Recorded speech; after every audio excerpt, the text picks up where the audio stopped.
अस्सलाम वालेकुम एवरीवन, ये हमारे पास वीडियो नंबर 3 है। तो ये वीडियो शुरू करने से पहले आप लोगों ने प्रीवियस वीडियोस देख लेनी है। तो ये हमारे पास सिंपल हार्मोनिक मोशन वाले चैप्टर की वीडियो नंबर 3 है। तो यहाँ पे टाइटल हमारे पास वीडियो नंबर आया था C1P01। इसके लिए आज हमारे पास जो हमने बात डिस्कस करनी है, अगर हमें सिंपल हार्मोनिक मोशन समझ आ गई है कि क्या होती है, तो उसके बाद हमने इसकी फर्स्ट एग्जांपल आज करनी है। हमने लास्ट में डिस्कस किया था कि हमारी बुक में सिंपल हार्मोनिक मोशन की 3 एग्जांपल्स होती हैं। एक आपके पास मैस अटैच टू स्प्रिंग है, जो आज हम डिस्कस करेंगे, और उसके बाद बॉल एंड बाउल सिस्टम, और एंड पे सिंपल पेंडुलम। सिंपल पेंडुलम की बहुत सी बातें हम पहले भी डिस्कस कर चुके हैं। तो यहाँ पे जनरली पहले देख लेते हैं तो इसमें क्या चीज़ आता है। लेकिन शुरू करने से पहले ना हम एक बात देख लेते हैं कि ये रीस्टोरिंग फोर्स क्या होती है। तो ये डेफिनेशन आपने याद करनी है कि रीस्टोरिंग फोर्स क्या होती है। अब जाहिर सी बात है, आपको पता है मीन पोजीशन होती है और एक एक्सट्रीम पोजीशन होती है। तो जोन सी बॉडी, अब जैसे आप बॉडी को मीन पोजीशन से एक्सट्रीम पोजीशन पे लेके जाओगे, अब बॉडी ने वापस भी तो आना है। तो वापस आने के लिए जो सी फोर्स लगेगी उसे हम कहते हैं रीस्टोरिंग फोर्स। डिफरेंट एग्जांपल्स के अंदर डिफरेंट रीस्टोरिंग फोर्स यूज़ होती हैं, और ये फेमस एमसीक्यूज भी है कि किस एग्जांपल के अंदर रीस्टोरिंग फोर्स कहाँ से आती है और कहाँ से नहीं आती। ठीक है, तो रीस्टोरिंग फोर्स ऑलवेज pushes और pull the object performing simple harmonic motion या oscillatory motion toward the mean position। मतलब ऐसी फोर्स जो आपकी बॉडी को क्या करती है, जो सिंपल हार्मोनिक मोशन कर रही है उसको मीन पोजीशन पर वापस लेके आती है, उसे हम क्या कहते हैं, उसको हम कहते हैं रीस्टोरिंग फोर्स। तो यहाँ पे हमें एक बात समझ आ गई है कि यहाँ पे हम लोगों ने एक ना आर्टिकल पढ़ा था 9th क्लास के अंदर, जिसे आप न्यूटन का सेकंड लॉ भी कहते हैं। उसके अलावा उसके मुताबिक क्या था कि जो आपका एफ़ होता है वो किसके इक्वल होता है, एफ़ हमारे पास इक्वल होता है एम ए के इक्वल होता है। तो एम ए का मतलब क्या है कि आपके पास यहाँ से हमने कहा था कि जो आप हमारे पास एम होता है वो क्या है, वो एक स्केलर है। इसका मतलब फोर्स एक वेक्टर है और एम और एक्सलेशन भी एक वेक्टर है। तो यहाँ से जो बातें याद रखनी है वो बात ये है कि फोर्स की वैल्यू, फोर्स जो हमारे पास वेक्टर होगा in the direction of acceleration, simple यही लिख लेते हैं। तो यहाँ पे हमें एक बात समझ आ गई है कि जो मर्ज़ी हो जाए, आपकी बिलो आपकी एक्सेलरेशन की डायरेक्शन और फोर्स की डायरेक्शन हमेशा सेम ही होनी है। तो रीस्टोरिंग फोर्स भी एक फोर्स ही होती है, इसके यूनिट भी न्यूटन ही होंगे। तो इसका मतलब हमारे पास रीस्टोरिंग फोर्स हमेशा किस तरफ होगी, इसकी डायरेक्शन में टुवर्ड मीन पोजीशन होगी। अगर हम यहाँ पे देखें तो जैसे हमने कल डिस्कस किया था कि एक्सेलरेशन रिप्रेजेंट करता है यहाँ पे येलो से, येलो एरो से। अब देखें जैसे ही मैं क्या करता हूँ, इसे एक्सट्रीम पे लेके जाता हूँ। अब ये जो येलो एरो है ये एक्सेलरेशन भी है, और क्योंकि हमें पहले से पता है कि जिस डायरेक्शन में एक्सेलरेशन होगी उसी डायरेक्शन में फोर्स भी लगेगी। तो रीस्टोरिंग फोर्स की डायरेक्शन भी बिल्कुल सेम ही है जैसे हमारे पास एक्सेलरेशन की हमारे पास डायरेक्शन होगी, to always toward the mean position. तो यहाँ से पहला पॉइंट हमने ये डिस्कस करना है कि आपके पास मीन पोजीशन हो या एक्सट्रीम पोजीशन हो, जो सी पोजीशन है, आपकी एक्सेलरेशन और आपकी जो फोर्स की डायरेक्शन है हमेशा टूवर्ड द मीन पोजीशन होगी। तो यहाँ से ही बात क्लियर होगी। अब नेक्स्ट हम आगे चलते हैं। तो रीस्टोरिंग फोर्स समझ आ गई है। हर एग्जाम्पल के अंदर हम ये डिस्कस करेंगे किस एग्जाम्पल में रीस्टोरिंग फोर्स कौन सी है। अब इसके बाद हम इसकी सेकेंड एनिमेशन, जो हमारे पास सेकेंड क्या है कि एग्जाम्पल है, आपको यहाँ नज़र आएगा कि यहाँ पे हमारे पास एक ये रिजिड बोर्ड है जहाँ पे एडो भी शो हो रहा है, और साथ में एक स्प्रिंग लगा हुआ है और आगे एक मैस अटैच है।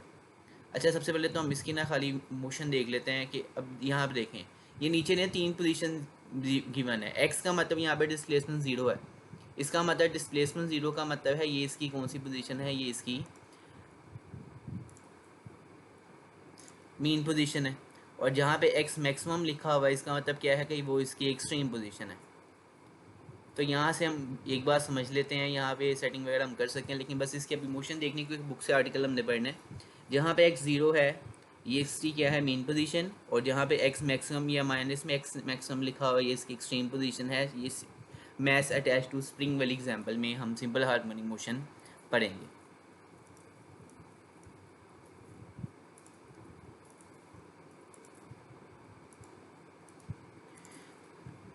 तो सिंपली ये वाली मोशन सबको समझ आ रही है। सबसे पहले हमारे पास एक हॉरिजॉन्टल टेबल है, उसके साथ एक फिक्स सपोर्ट है, साथ में एक स्प्रिंग के साथ आपने इसको अटैच कर दिया। ये टेबल किस तरह से हमने कंसिडर किया कि ये फ्रिक्शनलेस टेबल है, क्योंकि हमें पता है टाइम के साथ साथ इसकी ऑसिलेशन कम होंगी, लेकिन यहाँ पे ऑसिलेशन हमारे पास मैक्सिमम ही आ रही, क्योंकि ये आइडियल केस यहाँ पे एनिमेशन में दिखाया गया है। तो क्या सिंपली बात है कि यहाँ पे जो टेबल आपने कंसिडर किया हुआ है वो आपका फ्रिक्शनलेस टेबल है, मतलब उसमें उसकी वजह से कोई भी आपकी मोशन अपोज नहीं हो रही है, आपकी एम्पलीट्यूड हमेशा सेम ही रहे। तो यहाँ पे सिंपली क्या बात है, ये हमारे पास कौन सी पोजीशन है, मीन पोजीशन, जहाँ पे x ज़ीरो है, x मैक्सिमम एक्सट्रीम पोजीशन, ये दूसरी एक्सट्रीम पोजीशन। अब इसके बारे में हम बाकी बातें डिस्कस करते हैं बुक से। अच्छा, बुक में आ जाते हैं तो आपको ये क्वेश्चन लॉन्ग क्वेश्चन में आ सकता है कि प्रूव करें कि mass attach to motion of mass attach to spring एक सिंपल हार्मोनिक मोशन है। तो यहाँ ऊपर क्या लिखा हुआ है, in the following section we discuss simple harmonic motion of different system. हमारी बुक में 3 सिस्टम है। The motion of mass attach to spring on a horizontal frictionless table, ये बात यहाँ से इंपॉर्टेंट है। और दूसरी example ball and bowl system है। और तीसरी एग्जांपल है हमारे पास motion of bob attach to a spring, जिसे हम सिंपल पेंडुलम भी कहते हैं। अच्छा, यहाँ पे क्या है कि यहाँ से आपका ये लॉन्ग क्वेश्चन शुरू होगा। अब यहाँ पे ये वाली हम एक डायग्राम भी देख सकते हैं। ये डायग्राम इसके साथ साथ डिस्कस करेंगे ताकि एक एक लाइन की समझ आ के करना क्या है। जब आर्टिकल हो देंगे फिर एट द एंड हम ये भी देखेंगे कि इसका लॉन्ग क्वेश्चन है तो आपने किस तरह से सारी चीज़ें लिखनी है। अच्छा, क्या लिखा हुआ आगे, ये इसको हमने साथ साथ लेके चलेंगे। सबसे पहले तो हमने बताना है कि ये क्या चीज़ है। One of the simplest type of simple oscillatory motion is that horizontal mass spring system, जैसा कि आप ये फिगर 10.1 में देख सकते हैं। ये फिगर 10.1 है। अच्छा, है क्या है इसमें, हमें सिंपली बात पता है इफ़ द, और इस केस में ना डिस्प्लेसमेंट को एक्स से रिप्रेजेंट कर रहे हैं, ठीक है। अब हमें पता है जब हम फोर्स लगा कर क्या करेंगे, आपके इस मैस को ज़ीरो पोजीशन ओ पोजीशन जो कि इसकी मीन पोजीशन है, इससे हम इसे ए पे लेके जाएंगे। ए और बी इसकी एक्सट्रीम पोजीशन है, तो फोर्स लगाएंगे।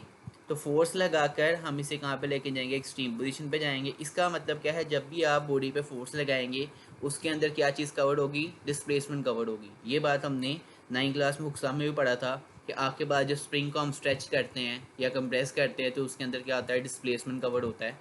जिस तरह यहाँ पे देखा था हमने एनिमेशन के अंदर कि यहाँ भी क्या हो रहा है, ये जब फोर्स अप्लाई होती है तो फिर आपकी बॉडी क्या करती है, डिस्प्लेस करती है। तो यहाँ से बात समझ आ गई है कि जब भी आप स्ट्रेस प्रोवाइड करेंगे तो आपके पास स्ट्रेन आएगा। ये हम इस फॉर्म में भी पढ़ सकते हैं, या फोर्स जब भी लगेगी तो हमारे पास क्या होगा, डिस्प्लेसमेंट कवर्ड होगी। ये तो सिंपल सी बात है कि जब भी आप किसी चीज़ के ऊपर फोर्स लगाएंगे तो उसके अंदर डिस्प्लेसमेंट आएगा। ये हमने 9th क्लास के सारे कॉन्सेप्ट हैं। अच्छा, आगे क्या लिखा हुआ है, ये जस्ट स्प्रिंग इज स्ट्रेच और कंप्रेस, या तो स्प्रिंग को स्ट्रेच कर दें या कंप्रेस कर दें, थोड़ा स्मॉल डिस्प्लेसमेंट एक्स, थोड़ा सा डिस्टेंस एक्स कवर कर दें फ्रॉम द मीन पोजीशन। और डिस्प्लेसमेंट हमेशा हमने कहाँ से लेना है, मीन पोजीशन से लेना है। ये बात हम पहले भी डिस्कस कर चुके हैं। तो क्या होगा, it exert a force on the mass. तो आपके पास क्या होगा, तो आपका स्प्रिंग क्या करेगा, मैस के ऊपर एक फोर्स लगाएगा। यह सिंपली बात है ना, आपने क्या किया है, स्ट्रेच करके, अगर हम इसको यहाँ से देखें,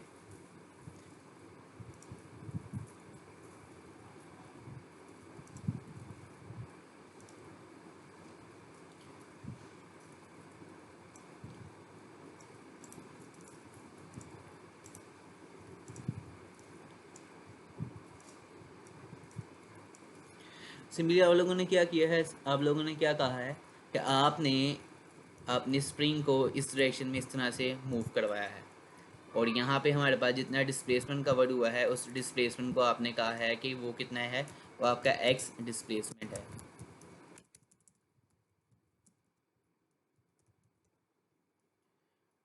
अच्छा, अब यहाँ पे करेंगे तो जब इसे छोड़ेंगे तो बॉडी आपकी खुद ब खुद क्या आएगी, वापस आए। खुद ब खुद वापस नहीं आती। हमें पता है अगर बॉडी ने मूव करना है, जाहिर सी बात है जब मैं इसको स्ट्रेच करके यहाँ से छोड़ूंगा तो ये पीछे की तरफ वापस जाएगा, मतलब मीन पोजीशन की तरफ वापस जाएगा जो एक्स से रिप्रेजेंट हो रही है, एक्स इज इक्वल टू 0 से।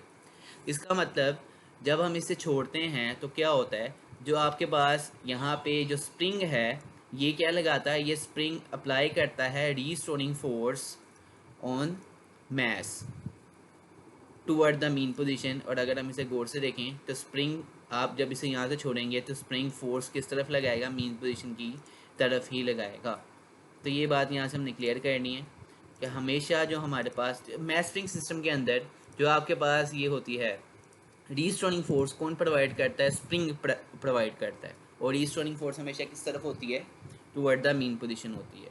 तो यहाँ पे आपने दूसरी बात याद रख लेनी है। दूसरी बात क्या याद रखी है यहाँ पे? दूसरी बात हमने ये याद रखी है कि हमारे पास मैच स्प्रिंग सिस्टम के अंदर, तो मैच स्प्रिंग सिस्टम के अंदर जो रीस्टोरिंग फोर्स है वो कौन प्रोवाइड करता है? स्प्रिंग प्रोवाइड करता है। ये बात हमने एमसीक्यूज के लिए याद रखनी है, ये बहुत ज़्यादा इंपॉर्टेंट बात है। होप्स हो कि यहाँ तक बात समझ आ गई होगी कि जब आप इसे स्ट्रेच करेंगे थोड़ा डिस्प्लेसमेंट कवर होगा तो आपके पास क्या होगा? स्प्रिंग रीस्टोरिंग फोर्स अप्लाई करेगा मैच के ऊपर ताकि वो अपनी मेन पोजीशन पर वापस आ जाए।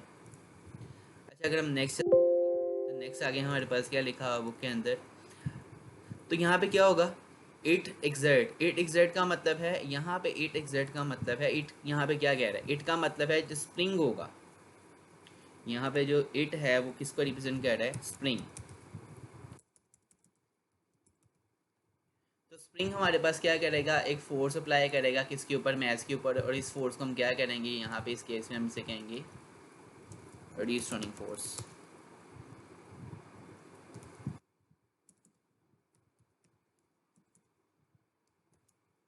तो यहाँ पे एक बहुत इंपॉर्टेंट एमसीक्यू क्लियर होता है कि रीस्टोरिंग फोर्स कौन प्रोवाइड करता है आपकी मैच स्प्रिंग सिस्टम के अंदर।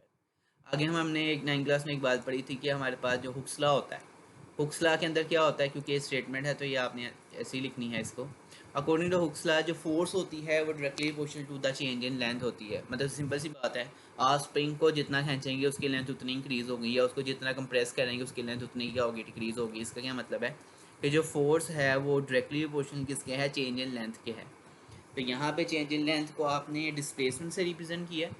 तो डिस्प्लेसमेंट, तो यहाँ पे ये जो फॉर्मूला आ जाएगा, ये फॉर्मूला क्या आ जाएगा कि आपके पास जो फोर्स है वो डायरेक्टली प्रोपोर्शनल क्या है? हमारे पास displacement from the mean position है। और क्योंकि आपने इसको यहाँ पे फॉर्मूले की फॉर्म में लिखना है तो यहाँ पे क्या आ जाएगा आपके पास? इक्वल का साइन और के हमारे पास क्या आएगा? प्रोपोर्शनैलिटी कांस्टेंट आ जाएगा। अब हमेशा हमेशा हमने यही बात की है कि जब भी हमारे पास फॉर्मूले के नीचे कुछ लिखा होगा तो वो उसकी क्या होगी? एक्सप्लेनेशन होगी। वेयर बताया गया कि एक्स हमारे पास क्या है? डिस्प्लेसमेंट ऑफ द मैस है। और जब भी डिस्प्लेसमेंट की हमने बात करनी है तो बताना है कि कहाँ से डिस्प्लेसमेंट है। तो डिस्प्लेसमेंट हमेशा हम मीन पोजीशन से लेते हैं। तो आगे लिखा हुआ है और मीन पोजीशन को हमने मैच स्प्रिंग सिस्टम के अंदर ओ से रिप्रेजेंट किया, जबकि ए एंड बी हमारे पास क्या? एक्सट्रीम पोजीशन है। अब नेक्स्ट क्या बताया गया है कि के हमारे पास क्या? इसे कांस्टेंट कहते हैं, प्रोपोर्शनैलिटी कांस्टेंट भी कहते हैं। और इस केस में इसको हम इसका क्या स्पेशल नाम है? इसे हम कहते हैं स्प्रिंग कांस्टेंट। मतलब आपके स्प्रिंग के कांस्टेंट केस के अंदर हमारे पास जो कांस्टेंट आएगा उसका नाम क्या है? स्प्रिंग कांस्टेंट है, ये याद रखना है। ठीक है। अच्छा, यहाँ पे शॉर्ट क्वेश्चन भी आपको आता है कि व्हाट इज स्प्रिंग कांस्टेंट, इसका फॉर्मूला क्या होता है, ये सारी चीज़ें आती हैं। और स्प्रिंग कांस्टेंट रिप्रेजेंट क्या करता है? अब अगर हम यहाँ से के की वैल्यू निकालें तो एक्स वहाँ अच्छा माइनस की बात है ना, माइनस कहाँ से आया है? ये माइनस हम अभी डिस्कस करते हैं। ठीक है, माइनस कहाँ से आया ये अभी हम बाद में डिस्कस करेंगे। लेकिन सबसे पहले हम ये देख लेते हैं कि के की क्या वैल्यू है। तो यहाँ से आपने सिंपल क्या किया है? के की वैल्यू निकालिए कि आपके पास जो एफ एक्स था इधर आके क्या हो गया? डिवाइड हो गया और माइनस भी इधर आ गया। तो के की फॉर्मूला क्या आ जाएगा? F over x. अच्छा, अब ये बहुत ज़्यादा इंपॉर्टेंट बात है, ये हमने अच्छे से याद करनी है कि जो हमारे पास द वैल्यू ऑफ के है वो क्या रिप्रेजेंट करती है। ये यहाँ पे इंपॉर्टेंट शॉर्ट क्वेश्चन है और एमसीक्यूज में भी आता है। द वैल्यू ऑफ के is a measure of stiffness of the spring. मतलब जो वैल्यू ऑफ के होगी वो स्टिफनेस को रिप्रेजेंट करेगी। मतलब क्या है स्टिफनेस का? Stiffening of spring has large, मतलब स्टिफ वैल्यू ऑफ के, सॉफ्ट स्प्रिंग है स्प्रिंग वैल्यू ऑफ के। अच्छा, यहाँ पे क्या याद रखना है आपने कि कुछ स्प्रिंग होते हैं जैसे गाड़ियों के स्प्रिंग है ना, वो स्टिफ होते हैं। स्टिफ का मतलब है वो हार्ड होते हैं, मुश्किल से कंप्रेस या स्ट्रेच होते हैं। इसका मतलब क्या है कि उसकी स्टिफनेस क्या है? ज़्यादा है। स्टिफनेस ज़्यादा का मतलब क्या है कि वो उसकी के की वैल्यू क्या आएगी? ज़्यादा आएगी, मतलब स्प्रिंग कॉन्स्टेंट ज़्यादा आएगा। ठीक है। और जो से स्प्रिंग आपके जो बॉल पेन के अंदर होते हैं उसके अंदर क्या होता है? वो आराम से कंप्रेस स्ट्रेच हो जाती है। इसका मतलब वो स्टिफ नहीं है, वो सॉफ्ट स्प्रिंग है। तो सॉफ्ट स्प्रिंग के अंदर हमारे पास उसकी स्टिफनेस कम होती है तो उसकी वैल्यू क्या होगी? कम होगी। तो यहाँ पे एमसीक्यूज भी आते हैं कुछ और शॉर्ट क्वेश्चन भी आते हैं। अगर के की वैल्यू ज़्यादा होगी इसका मतलब वो क्या है कि स्टिफनेस ज़्यादा है, आपका स्प्रिंग हार्ड है, आपको ज़्यादा फोर्स लगानी पड़ेगी उसको कंप्रेस करने के लिए। और अगर आपके पास स्प्रिंग क्या होता है? उसकी के की वैल्यू कम है, मतलब जो आपकी बॉल पेन वाला स्प्रिंग है उसकी के की वैल्यू कम है, उसकी स्टिफनेस कम है, इसका मतलब आप इजीली उसको मूव करवा सकते हैं। तो सिंपली यहाँ से ये बात याद रखनी है। अच्छा, अब आगे मूव करते हैं तो डेरिवेशन पूरी कंप्लीट कर लेते हैं कि नेक्स्ट हमारे पास क्या है कि ये फॉर्मूला हम पहले पढ़ चुके हैं कि एफ हमारे पास क्या होता है? एम ए के इक्वल होता है। तो F is equal to M A हमने यहाँ पे पहले से लिख लिया है। ये मैं दोबारा हाईलाइट कर देता हूँ कि ये हमारे पास एक इम्पॉर्टेंट पॉइंट है, और क्योंकि ग्रीन से हम रिप्रेजेंट कर रहे हैं सारी फॉर्मूलाज एंड डेरिवेशन, तो ये तो हमें पहले से बात पता है कि F is equal to X M A होता है। तो आपने क्या किया है, जहाँ पे पिछले फॉर्मूला में F की वैल्यू थी वहाँ पे एम ए पुट कर दिया, और ये सिंपली हम कर सकते हैं, ठीक है। और फर्दर यहाँ से आपने क्या किया है, फर्दर यहाँ से आपने एक्सलेशन का आंसर निकाल लिया है। एक्सलेशन का आंसर जो निकाल लिया है तो वो हमारे पास क्या आ जाएगा, X M minus M over X इधर मल्टीप्लाई, और उधर जाके क्या हो जाएगा, रेसिप्रोकल हो जाएगा। तो एम उधर आके डिवाइड हो गया, एक्स उधर जाके मल्टीप्लाई हो गया, और माइनस साथ में आ गया। तो ये हमारे पास कुछ यहाँ पे मिसिंग गलत लिखा हुआ फार्मूला, बाकी टेक्स्ट बुक में सेम होते हैं, पीडीएफ के फॉर्म में गलत लिखा हुआ है, तो ये हम यहाँ पे क्लियर भी कर देते हैं। तो यहाँ पे सिंपली क्या आना था कि आपके पास जो एक्सेलरेशन होता है वो किसके इक्वल होता है, माइनस एक्स के इक्वल होता है। ये यहाँ पे प्रोपोर्शन का लिख देंगे, ये बात हमें पहले से पता है कि ये हमारे पास क्या इज़ प्रोपोर्शनल या directly proportional to the X. तो यहाँ से हमें एक बात समझ आ गई है कि इसका मतलब मैथ स्प्रिंग सिस्टम के अंदर जो आपका एक्सेलरेशन होता है वो क्या होता है, डिस्प्लेसमेंट के डायरेक्टली प्रोपोर्शनल होता है। अच्छा, ये तो हमारे पास सिंपल हार्मोनिक मोशन की पहली कंडीशन थी ना, मतलब ऐसा होगा तो फिर होगा कि आपके पास एक्सेलरेशन क्या होता है, the magnitude of acceleration always directed directly proportional to the displacement of the mean position. इसका क्या मतलब है कि यहाँ तक हमने एक बार प्रूव कर दी है कि आपके पास पहली कंडीशन तो वेरीफाई हो गया है कि सिंपल हार्मोनिक मोशन कि ये है motion of mass spring system एक सिंपल हार्मोनिक मोशन है, इसके लिए हमने पहली बात प्रूव कर दी है।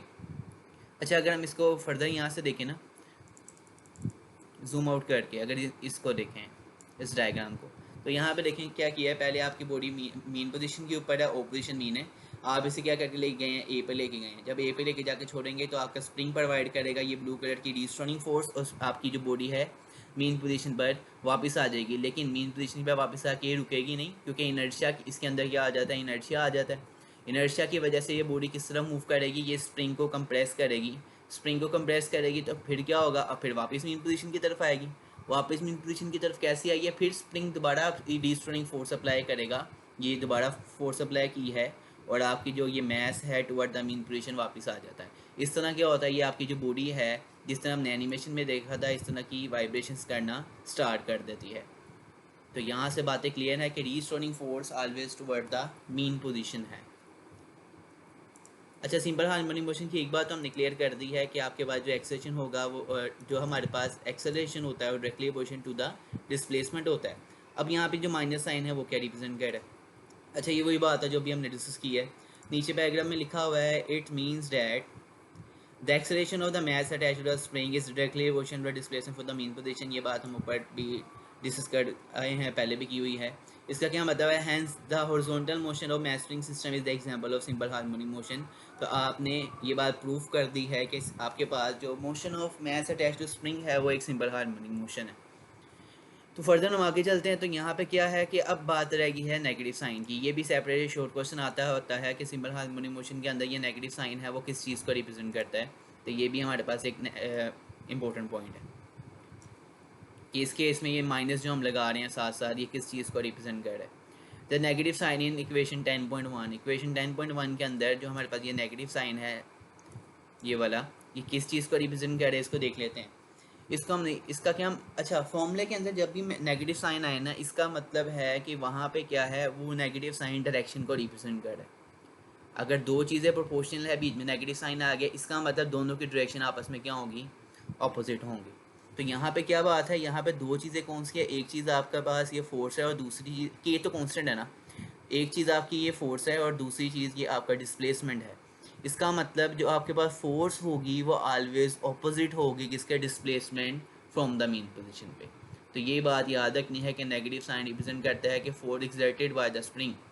Force exerted by the spring का मतलब क्या है कि ये वो वाली फोर्स है, मतलब ये कौन सी फोर्स है, ये रीस्टोरिंग फोर्स है।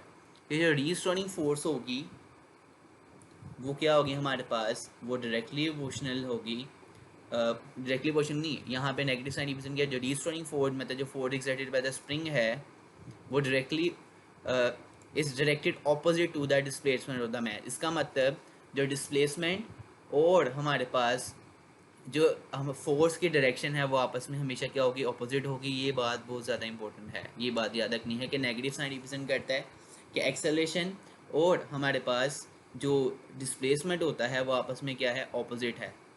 अच्छा यहाँ पे ना एक बात क्लियर कर लेते हैं।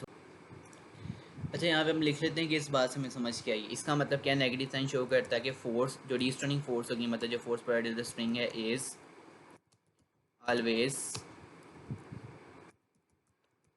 Opposite to displacement. अगर फोर्स ऑपोजिट है तो फिर क्या होगा, हमारे पास जो एक्सेलरेशन और फोर्स की तो डायरेक्शन सेम होती है, तो एक्सेलरेशन भी क्या होगा,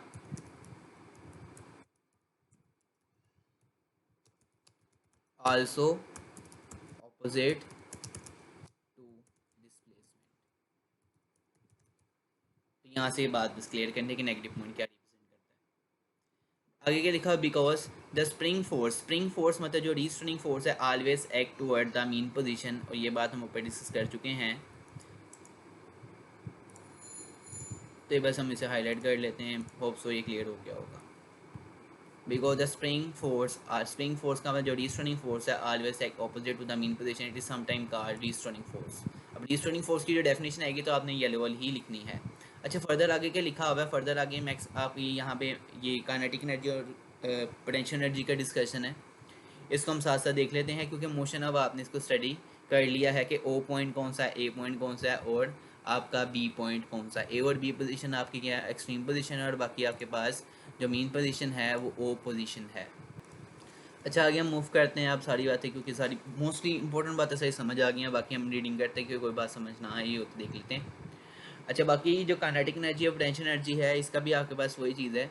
अच्छा लास्ट टाइम हमने एक बात डिस्कस की थी कि आपके पास, ये हमने पहले भी यहाँ पे लिखा हुआ है, वही वाला शो कर लेते हैं, या मेरे ख्याल से मैंने उसको सेव नहीं किया, बस ठीक है वो, कि वेलोसिटी हमारे पास मीन पोजीशन पर क्या होगी, मैक्सिमम होगी, और एक्सट्रीम पे वेलोसिटी हमारी ज़ीरो होगी, ठीक है। तो यहाँ पे क्या है हमारे पास, यहाँ पे देखें, अगर वेलोसिटी मीन पोजीशन पर मैक्सिमम है तो यहाँ पर काइनेटिक एनर्जी भी क्या होगी, मैक्सिमम होगी। और इसी तरह कल जैसे हमने डिस्कस किया था, काइनेटिक एनर्जी एक्सट्रीम पे जाके क्या होगी, ज़ीरो होगी, ठीक है। और दूसरी बात हमारे पास क्या है, दूसरी बात हमारे पास ये है कि अब आप कहेंगे सर यहाँ पे हाइट तो सेम है। अब हमने बात की थी कि हाइट सेम है, लेकिन जो आपके पास पोटेंशियल एनर्जी होती है वो इलास्टिक पोटेंशियल एनर्जी भी तो होती है। तो इस केस में ग्रेविटेशनल पोटेंशियल एनर्जी तो ज़ीरो होगी, लेकिन इलास्टिक पोटेंशियल एनर्जी वो मिनिमम मैक्सिमम हो सकती है। अब देखिए जब ये आपकी बॉडी क्या है, मीन पोजीशन के ऊपर, तो यहाँ पे बिल्कुल भी इसके अंदर हमने इसको खींचा या स्ट्रेच या कंप्रेस नहीं किया हुआ, इसका मतलब इलास्टिसिटी ज़ीरो है। इलास्टिसिटी ज़ीरो है, इसका क्या मतलब है, हमने ना तो स्प्रिंग को कंप्रेस किया हुआ है, मतलब स्प्रिंग मीन पोजीशन के ऊपर अपनी नॉर्मल कंडीशन में होता है, ना तो स्ट्रेच होता है ना तो कंप्रेस होता है, तो यहाँ पर उसके अंदर कोई भी इलास्टिक पोटेंशियल एनर्जी नहीं होगी। तो यहाँ पे अपने मीन पोजीशन के ऊपर पोटेंशियल एनर्जी हमारे पास ज़ीरो है। लेकिन जब ये एक्सट्रीम पोजीशन पे जाएगी या दूसरी एक्सट्रीम पे जाएगी, तो वहाँ पे या तो ये कंप्रेस होगी या तो स्ट्रेच होगी। इसका मतलब आपकी एक्सट्रीम पोजीशन के ऊपर अंदर पोटेंशियल एनर्जी क्या होती है, इलास्टिक पोटेंशियल एनर्जी मौजूद होती है। लेकिन यहाँ पे ना आप एग्जैक्ट क्या कहते हैं, बुक में पोटेंशियल एनर्जी का वर्ड ही है, लेकिन समझने के लिए यहाँ पे इलास्टिक पोटेंशियल एनर्जी है। ये बातें आपने याद रखनी है, हर किस्म की एनर्जी का यूनिट जूल होता है, ये भी बात याद रखनी है। अच्छा सारी बातें अब हमने प्रूव कर दी है कि सिंपल हार्मोनिक मोशन, ये सिंपल हार्मोनिक मोशन की टाइप है।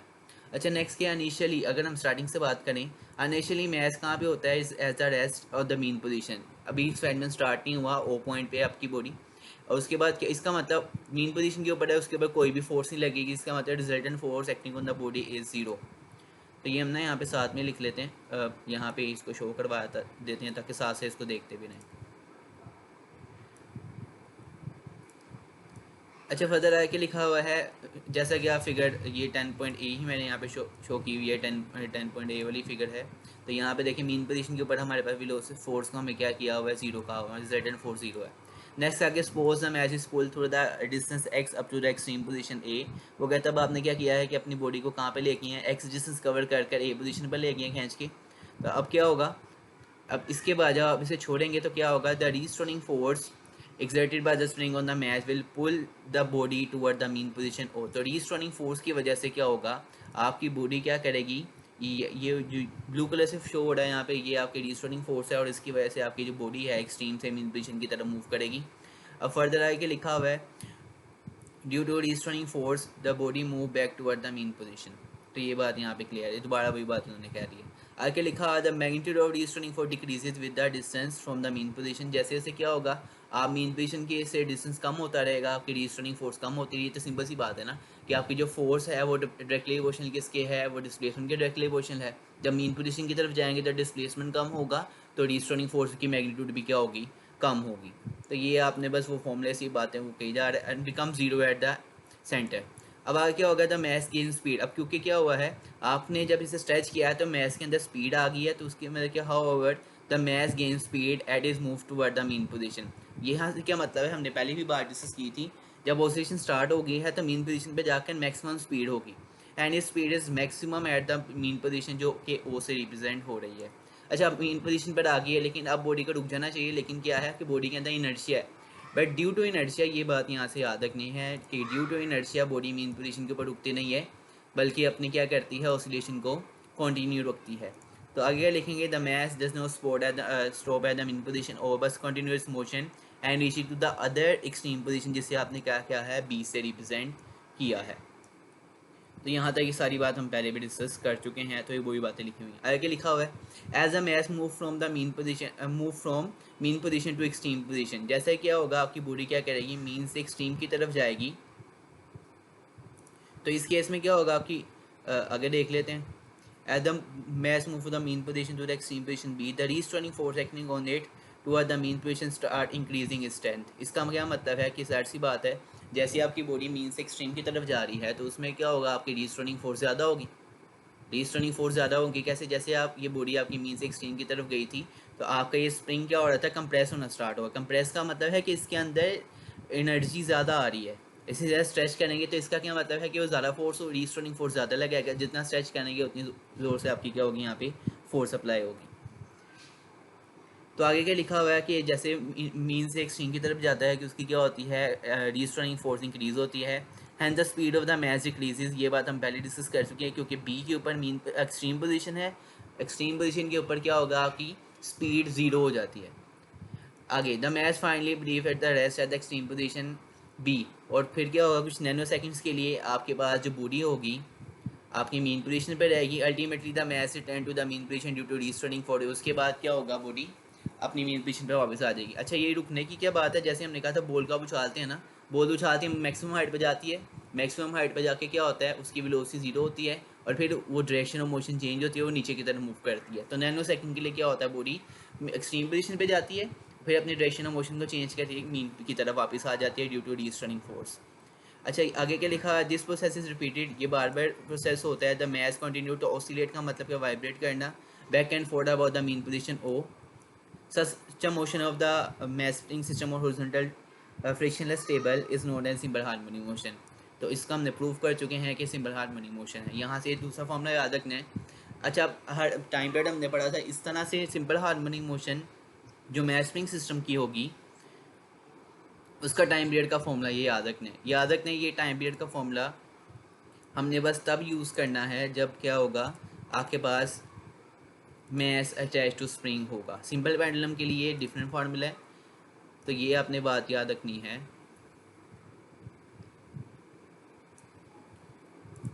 अच्छा, क्विक वाइज भी समझ आ, what is displacement of the object. अच्छा, यहाँ से बाद में देखते हैं इसको।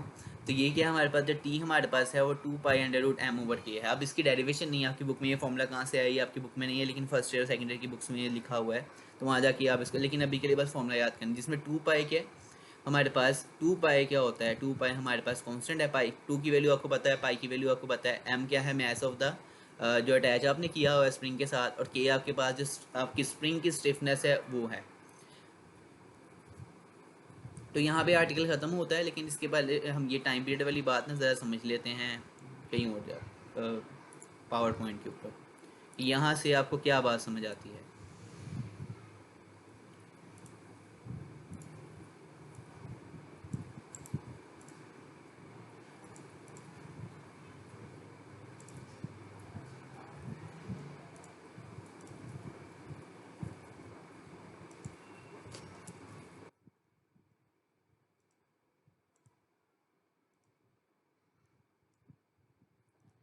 अच्छा, इसका मतलब क्या है कि आपका जो टाइम पीरियड है, अब 2π तो यहाँ पे क्या है,